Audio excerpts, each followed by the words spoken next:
C'est rendu maintenant que le nom de Pierre-Carl Péladeau circule au moins une fois par semaine.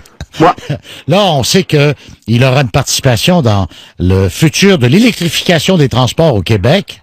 Ouais. Mais avec moi, ses vis-à-vis de France. Mais là, il y a une rumeur qui circulait qui l'envoyait comme candidat du PQ dans Saint-Jérôme. écoute, moi, à chaque semaine, les gens viennent me voir. Est-ce que c'est vrai que M. Péladeau va se présenter? Pareil, comme si il venait se confier à moi sur ses intentions. Tu comprends?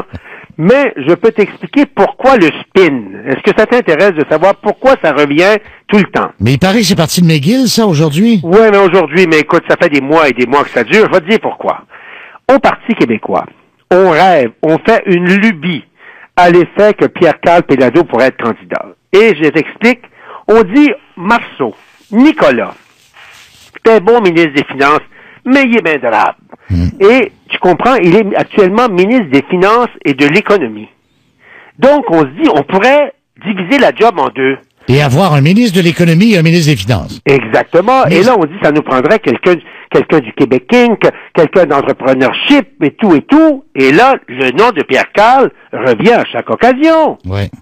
Et donc, c'est pour ça, puis on dit, écoute, Mme Zakaïb fait pas le poids, et ça, le PQ manque de profondeur économique. Mais l'homme des chiffres, est-ce que c'est pas Stéphane Bédard, le président du Conseil du Trésor? Ouais, mais c'est un avocat de province.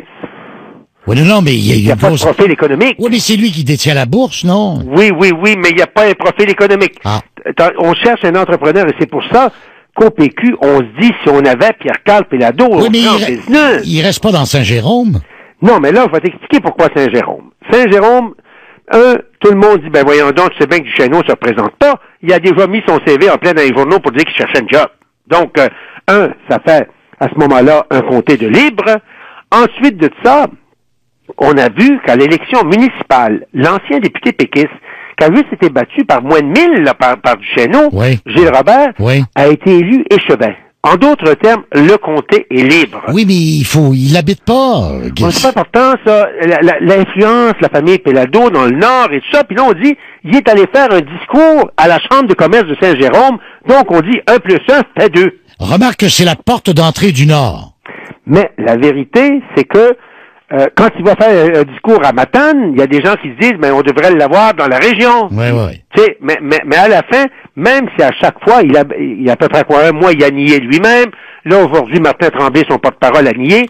Moi, je te prédis que jusqu'à l'élection, ça va circuler parce que au PQ, on dit ça pourrait leur donner une majorité, pense-t-il. Bon, alors on va laisser ça sur la glace. Oui, puis on verra. On verra.